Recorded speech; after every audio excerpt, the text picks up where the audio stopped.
Dear students, আশা করি ভালো আছো তোমরা। আজকে আমি তোমাদের দ্বিতীয় অধ্যায়টা শুরু করব বলতে তোমাদের লাস্ট ক্লাসেও আমি দ্বিতীয় অধ্যায়টা শুরু করেছিলাম। আজকে আমি আর্থিক বাজারের সিকিউরিটি সমূহ দেখিয়ে দিব এবং এটার কিছু বৈশিষ্ট্য আমি লিখিয়ে দিব, ঠিক আছে? প্রথমে আসতেছি, আর্থিক বাজার সিকিউরিটি সমূহ কি কি। এক, ট্রেজারি বিল।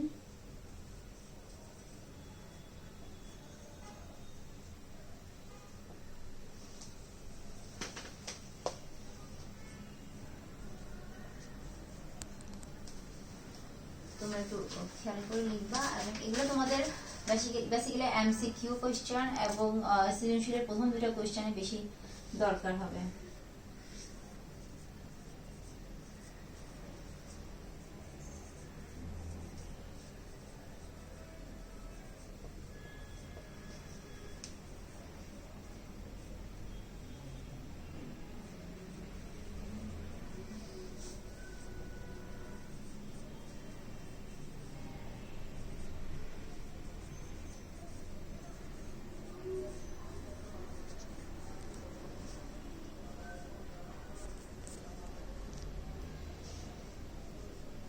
তোমরা বিভিন্ন বই দেখে যদি আরো কিছু সিকিউরিটিজ থাকে সেগুলো সংগ্রহ করে নিবা। আমি দেখো প্রথমে বলেছিলাম সিকিউরিটিজ গুলো কি কি, মানে হাতিয়ার বা সিকিউরিটি সবকিছুই একই অর্থে প্রকাশ করা হয়। প্রথম সিকিউরিটিজ হলো ট্রেজারি বিল, তারপর বাণিজ্যিক পত্র, হস্তান্তরযোগ্য আমানত সার্টিফিকেট, ব্যাংকের স্বীকৃতিপত্র এবং পুনঃক্রয় চুক্তি। ওকে, এগুলো একটু লিখো।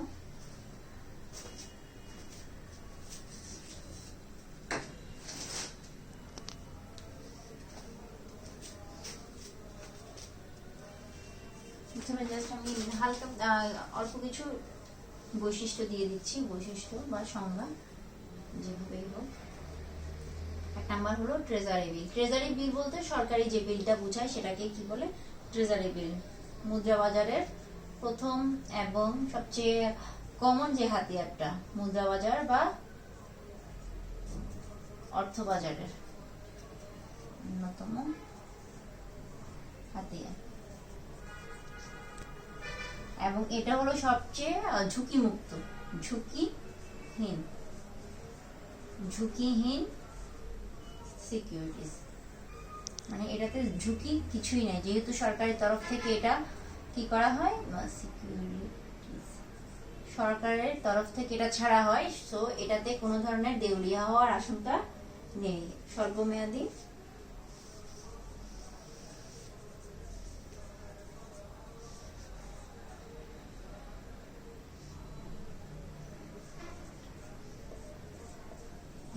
মাস, 0 থেকে 3 মাস পর্যন্ত হয়ে থাকে, ঠিক আছে?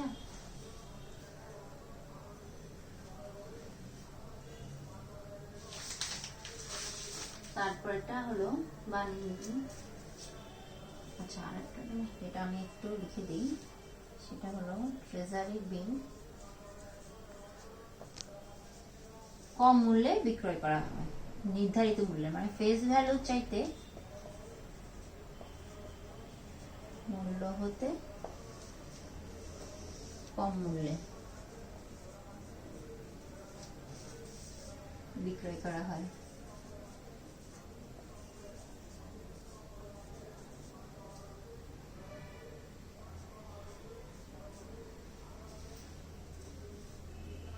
সুদ পাওয়া যেতেও পারে, সুদ পাওয়া যায়।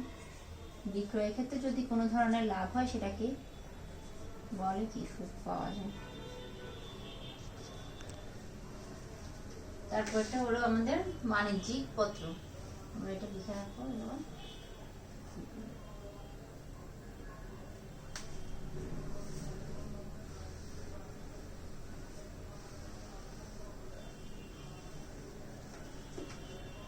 দুই নাম্বারটা বাণিজ্যিক পত্র।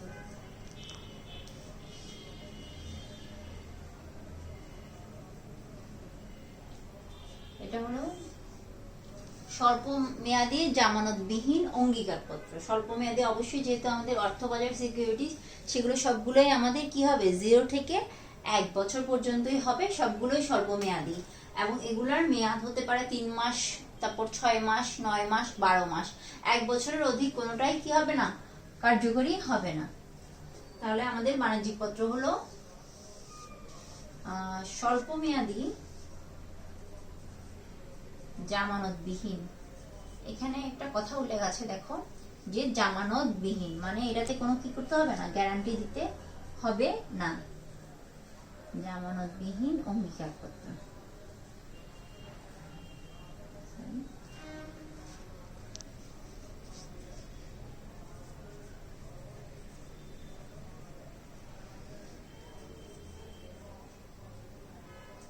মেয়াদ হয় সাধারণত মেয়াদ, এই যে মেয়াদ বা এই জিনিসগুলো খুব দরকারি তোমাদের এমসিকিউ কোশ্চেনে এবং হলো সৃজনশীল কোশ্চেনের প্রথম দুটা যেখানে তোমাদের ছোট কোশ্চেন করা হয় সেগুলাতে 270 দিন।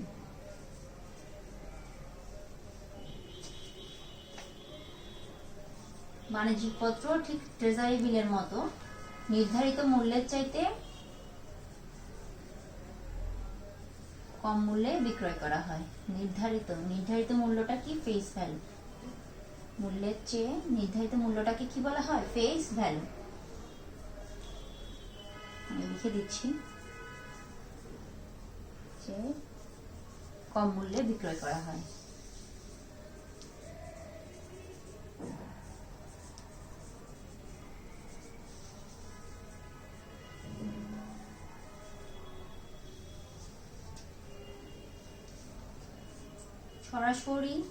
সরাসরি বিক্রয় করা হতে পারে বা ডিলারের মাধ্যমে বিক্রয় করা হতে পারে, মানে বিভিন্ন প্রতিষ্ঠান সেগুলা কিনে তারপর ক্রেতাদের কাছে বিক্রয় করবে।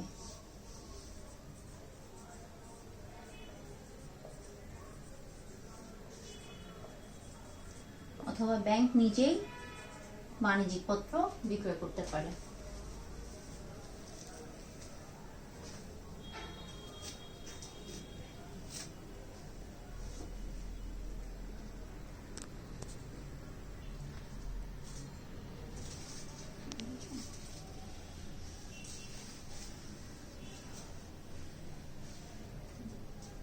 তারপরটা আসছে হস্তান্তরযোগ্য আমানত সার্টিফিকেট।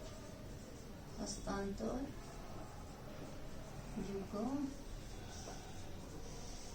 আমানত সার্টিফিকেট, এটা হলো ব্যাংক যেটা দেয়। ব্যাংক সুদের হারের বিপরীতে যে আমানতটা বা জমা দেওয়ার বিপরীতে যেটা সার্টিফিকেটটা বাজারে ছাড়বে। বাণিজ্যিক ব্যাংক।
আমানত গ্রহীতা যে এটা কিনবে সেটা সে মেয়াদ পর্যন্ত রেখে তারপর সেটা ভাঙাতে পারে, অথবা অন্য কারো কাছে সেটা বিক্রয় করতে পারে।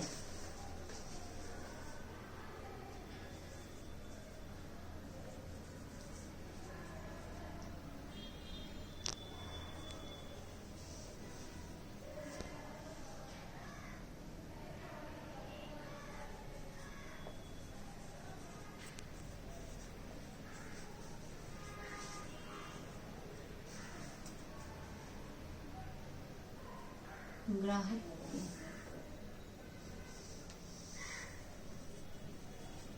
গ্রাহককে সুদ পরিশোধ করতে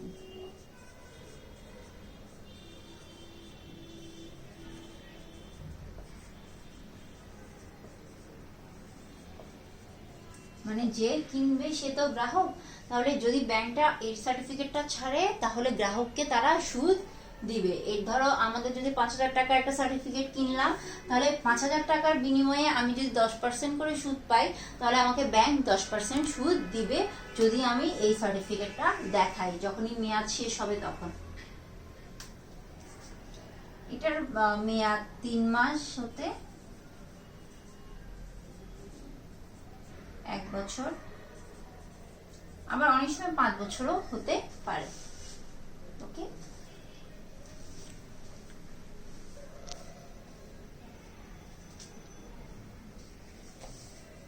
এখন আসো ব্যাংকের স্বীকৃতিপত্র।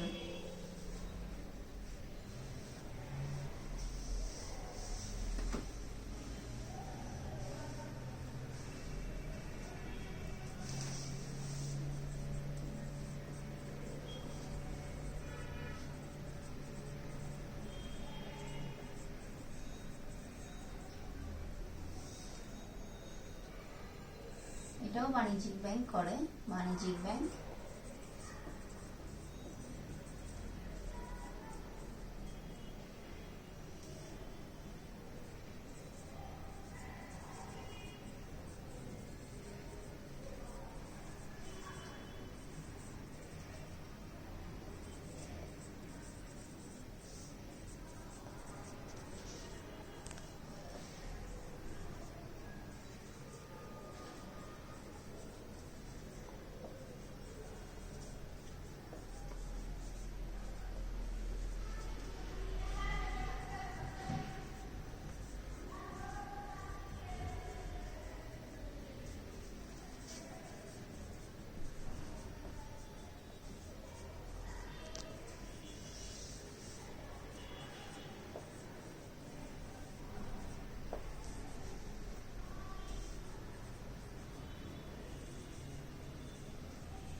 মেয়াদ 30 দিন থেকে, এর বেশি কমও হতে পারে, তবে জেনারেলি 30 দিন থেকে 180 দিন পর্যন্ত হয়ে থাকে।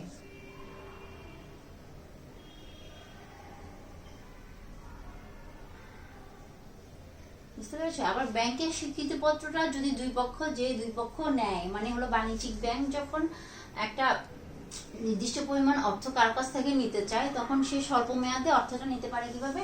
ধরো সে 5,000 টাকার অর্থ চাচ্ছে, তখন তারা এই ধরনের স্বীকৃতিপত্র দেয় গ্রাহককে, গ্রাহক এটা কিনে তাকে অর্থটা দিবে। অর্থটা দেওয়ার পরে যখনই নির্দিষ্ট মেয়াদ শেষ হয়ে যাবে, তখন আবার বাণিজ্যিক ব্যাংক কি করবে? সেটা ফিরিয়ে দিবে। ঠিক আছে? এরপর আসলো পুনঃক্রয় চুক্তি।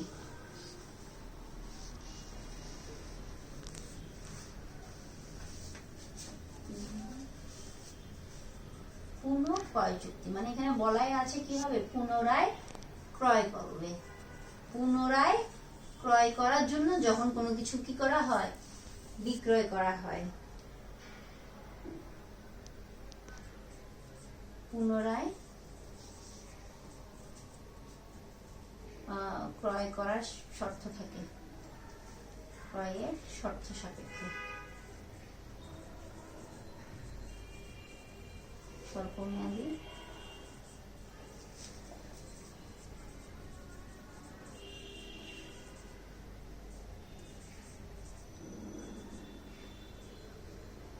সিকিউরিটিজ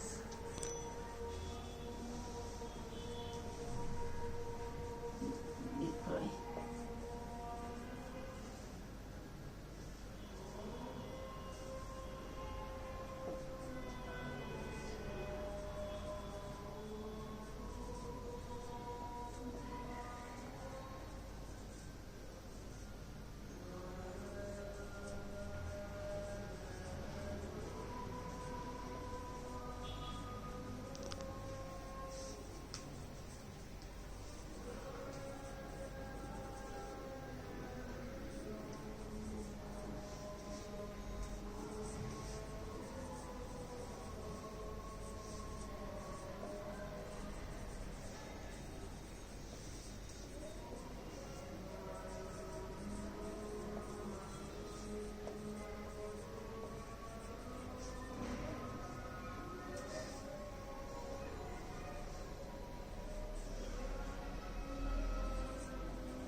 এই সিকিউরিটিসটা হলো যে ধরো কোনো প্রতিষ্ঠানের টাকা লাগছে, তখন সে একটা শর্ত সাপেক্ষে দিবে যে আমি সেই প্রতিষ্ঠান থেকে অন্য কোনো প্রতিষ্ঠান থেকে সেটা কিনবো, সিকিউরিটিসটা কিনবো এবং কিনে সেটা আবার বিক্রয় করে দিব, অথবা যে সিকিউরিটিসটা বিক্রয় করবে সেটা আসলে সে 3 মাস বা 6 মাস পর আবার কি করবে, কিনবে, এই শর্তে সিকিউরিটিসটা বিক্রয় করা হয়। এই জন্য তাকে কি বলে, পুনঃক্রয় চুক্তি বলে। এবং যখনই বিক্রয় করা হয় এবং ক্রয়ের মধ্যে বিক্রয়ের মধ্যে যে পার্থক্যটা আসে সেটাকে কি বলে, প্রতিষ্ঠানের সুদ বলা হয়। এটার মেয়াদ জেনারেলি 3 মাস থেকে 1 বছর হতে পারে। বুঝতে পারছো? তাহলে দেখো অর্থবাজার বলতে কি বোঝায়, আসলে প্রতিষ্ঠানের কি করা হয়, অর্থবাজারে আমি সিকিউরিটিজের মাধ্যমে আমি আমার প্রতিষ্ঠানে কি করব, অর্থের যোগান দিব, মানে অর্থায়নের যোগান দিব। এই জন্য বিভিন্নভাবে যেখান থেকে যেসব প্রতিষ্ঠান থেকে আমি আসলে অর্থ পেতে পারি, সেই প্রতিষ্ঠানে যে সিকিউরিটিসগুলো ব্যবহৃত হয় সেগুলাকে কি বলে, অর্থবাজার সিকিউরিটিস বলে। আমি এর আগের ক্লাসে বলেছিলাম অর্থবাজার সিকিউরিটিস কি কি, তারপরে পুঁজিবাজার সিকিউরিটিস কি কি। পুঁজিবাজার সিকিউরিটিস তো তোমরা জানো দুটা, হ্যাঁ, আর অর্থবাজার সিকিউরিটিস হলো এগুলো তোমাদের কোয়েশ্চেনে, ছোট কোয়েশ্চেনেও আসবে অথবা এমসিকিউতে খুব বেশি ইম্পর্টেন্ট এই চ্যাপ্টারটার কোয়েশ্চেনগুলো। বুঝতে পেরেছো? তাহলে তোমরা আমি নেক্সট ক্লাসে তোমাদের নেক্সট যে চ্যাপ্টারটা 4 নম্বর চ্যাপ্টার, 3 নম্বর চ্যাপ্টার হয়তো আমি বা অন্য ম্যাডাম দেখাবে, 4 নম্বর চ্যাপ্টারটা শুরু করবো ইনশাল্লাহ। আর এই যে এই সিকিউরিটিসগুলো এগুলো তোমরা ভালো করে পড়ে নেবা। তোমাদের এমসিকিউ বলো বা সৃজনশীলে বলো, সৃজনশীলে একটা কোয়েশ্চেন তো অবশ্যই এখান থেকে থাকবে, আবার এমসিকিউর জন্য এই চ্যাপ্টারটা খুব বেশি দরকার হবে। ঠিক আছে? আর তাহলে তোমরা দোয়া করবা অবশ্যই যাতে সবাই সুস্থ থাকতে পারি। ঠিক আছে? Thank you.